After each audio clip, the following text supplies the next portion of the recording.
Salam sejahtera, terima kasih karena bersama dengan saya di Nazilin Unity Channel. PAS kini sedar, selepas air kuning, PAS bersatu sedar mereka tersalah pilih jalan. Kesediaan kepimpinan PAS untuk menjalinkan kerjasama dengan UMNO membuktikan parti tersebut tersalah pilih jalan dengan menolak tawaran untuk membentuk kerajaan perpaduan pasca pilihan raya umum ke-15.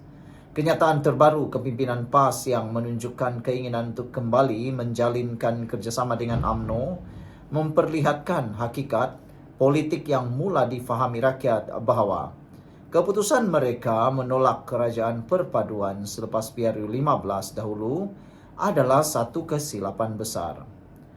Ketika negara memerlukan kestabilan, PAS memilih untuk kekal menyerang dan memusuhi UMNO secara terbuka. Namun hari ini nada mereka berubah. Dalam mereka terus memburukkan UMNO di pentas politik dan media sosial, mereka juga dalam diam masih mengharapkan kasih, simpati, belas kasihan daripada UMNO. Inilah wajah politik yang tidak konsisten dan sukar difahami oleh rakyat biasa, kata pemuda amanah Perak Khairul Najib Hasim dalam satu kenyataan. Kedua-dua PAS dan Bersatu mula menyuarakan hasrat untuk bersama UMNO dalam kerajaan. Terbaru, Ketua Pemuda PAS Afnan Hamimi Taib Azamuddin mengulangi pendirian PAS yang sanggup bekerja sama dengan UMNO. Sebelum ini, Timbalan Presiden Bersatu Datuk Seri Hamzah Zainuddin turut menyatakan kesediaan partinya untuk bekerja sama dengan UMNO membentuk kerajaan persekutuan. Khairul turut mengkritik sifat PAS yang dahulunya menolak peluang untuk bersama di dalam kerajaan perpaduan, tetapi kini menagih simpati tanpa prinsip. PAS kini menagih peluang yang dahulu mereka tolak mentah-mentah. Dahulu pelbagai tuduhan dilemparkan kepada UMNO. Hari ini mereka mula mengintai semula ruang untuk kerjasama. Sekalipun berpakaian retorik penyatuan, rakyat tahu ini hanyalah percaturan politik ketika kuasa semakin menjauh. Beliau turut menyatakan ianya berbeza dengan amanah yang konsisten dan berprinsip demi rakyat Malaysia. Bagi amanah, kami tidak bermain dua watak. Kami mengambil jalan yang sukar, tetapi konsisten dan berprinsip. Kerjasama dalam kerajaan perpaduan adalah pilihan rasional dan terbuka demi kestabilan negara. Bukan kerana kecewa, bukan kerana ditolak, tetapi kerana ia pilihan terbaik untuk rakyat Malaysia. Biarlah rakyat menilai siapa yang jujur dalam pendirian dan siapa yang terumbang-ambing mengikut cuaca politik semasa. Khairul juga yakin bahwa UMNO matang untuk menilai parti mana yang wajar dijadikan sahabat. Kami juga yakin, kata beliau, kami juga yakin bahwa UMNO hari ini sudah cukup matang untuk menilai siapa sahabat yang benar-benar setia dan berprinsip dan siapa pula yang hanya hadir ketika lemah lalu pergi apabila merasa kuat, kata beliau lagi. Dalam mufakat nasional dulu, UMNO ditinggalkan begitu saja oleh suaminya PAS. Kini, suaminya nak merujuk semula. Apa pula yang dibuat oleh parti UMNO. Jadi saudara, selepas air kuning, PAS Bersatu sedar mereka tersalah pilih jalan. Apa pendapat Anda? Salam sejahtera, terima kasih karena bersama dengan saya di Nazilin Unity Channel. Angan-angan Bersatu ganti UMNO dah berakhir, kata Puan.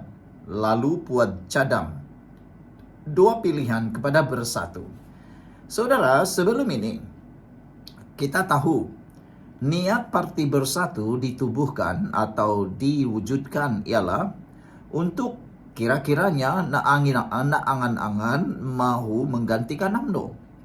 Itu sebabnya ramai ahli-ahli parlimen daripada UMNO ketika mereka kalah kali pertama dalam sejarah Malaysia, mereka pindah dalam Parti Bersatu dengan andaian dan dengan cita-cita angan-angan nak ganti UMNO.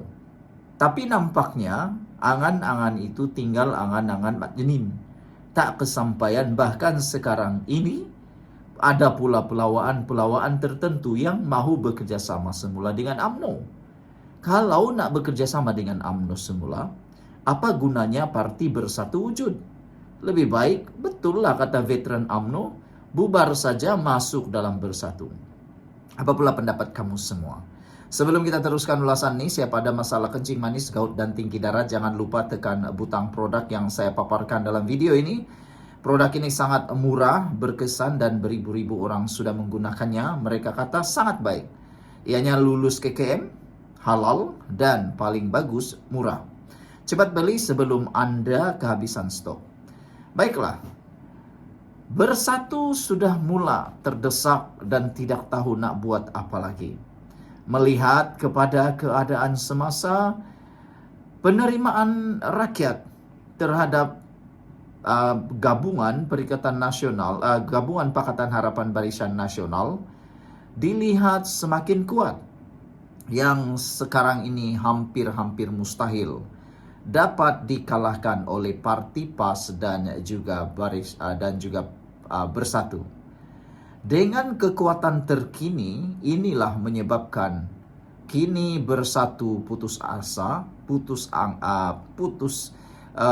bukan putus asa tapi putus harapan. Mereka tiada lagi idea nak macam mana nak mau hancurkan perikatan kekuatan Pakatan Harapan Barisan Nasional dalam kerajaan perpaduan ini. Itu sebabnya kata Puan Zarkasi, angan-angan Bersatu sudah berakhir. Ahli Majlis Tertinggi UMNO, MKT UMNO, Datuk Dr. Muhammad Puan Zarkasi menegaskan, hasrat awal Bersatu untuk menggantikan UMNO sudah berakhir. Beliau berkata demikian mengulas pengakuan ahli Majlis Pimpinan Tertinggi Bersatu Wan Ahmad Faisal Wan Ahmad Kamal bahawa tren pengundian dan sokongan orang Melayu terhadap parti itu hampir tepu. Wan Ahmad Faisal Wan Ahmad mengakui sokongan orang Melayu terhadap Bersatu sudah tepu. Makin lama makin merosot, memang benar. Bersatu sukar untuk bersaing dengan UMNO dan PAS. Dua parti itu pilihan utama orang Melayu. Bersatu tidak boleh bersaing dengan UMNO dan PAS, tegasnya menerusi hantaran di Facebook hari ini. Terdahulu Wan Faisal yang juga ahli Parlimen Macang dalam wawancara bersama FMT mengakui bimbang jika PN tiada strategi lebih anjal untuk memenangi hati dan kepercayaan golongan pertengahan, khususnya pengundi bukan Melayu. Wan Faisal berkata Perikatan Nasional menang 74 kerusi parlimen pada PRU 15. Sekaligus dianggapnya sebagai sokongan orang Melayu dan Bumi Putra, tetapi kini berkurangan kepada 68 kerusi selepas 6 wakil rakyat Bersatu mengalihkan sokongan kepada Perdana Menteri. Dan diramalkan daripada 68 ini akan ada lagi 33 kerusi yang akan hilang daripada genggaman pelukan Perikatan Nasional. Jadi dengan itu hanya ada lebih kurang 35 kerusi sahaja lagi yang boleh dimiliki oleh parti atau gabungan Perikatan Nasional. Termasuklah kerusi Pagoh milik Muhyiddin Yassin akan dirampas dalam PRU 16 akan datang. Mengulas lanjut, Puan yang juga Speaker Dewan Undangan Negeri Johor berpendapat adalah lebih baik Bersatu bersaing dengan PKR. Justru jadikan Bersatu parti berbilang kaum macam PKR. Bersatu perlu lain daripada yang lain, katanya lagi. Satu lagi pilihan terbaik ialah bubar parti Bersatu. Lebih baik cari warna dan juga kata lain supaya tidak nampak meniru UMNO. Barulah lain dari yang lain, kata ahli Dewan Undangan Negeri Rengit itu lagi. Untuk rekod, Perikatan Nasional hanya menang 3 kawasan daripada 11 PRK yang diadakan selepas PRU 15 iaitu Parlimen, Kuala Terengganu, Kewaman serta Sungai Bakap. 7 kawasan lagi dikuasai gabungan Barisan Nasional BN, Pakatan Harapan PH, manakala 1 dimiliki gabungan Parti Sarawak GPS. Bahkan Barisan Nasional berjaya merampas Dewan Undangan Negeri Nenggiri yang dimenangi Perikatan Nasional pada pilihan raya PRN 2023. Sekian untuk kali ini, jangan lupa tinggalkan komen Anda. Bye-bye.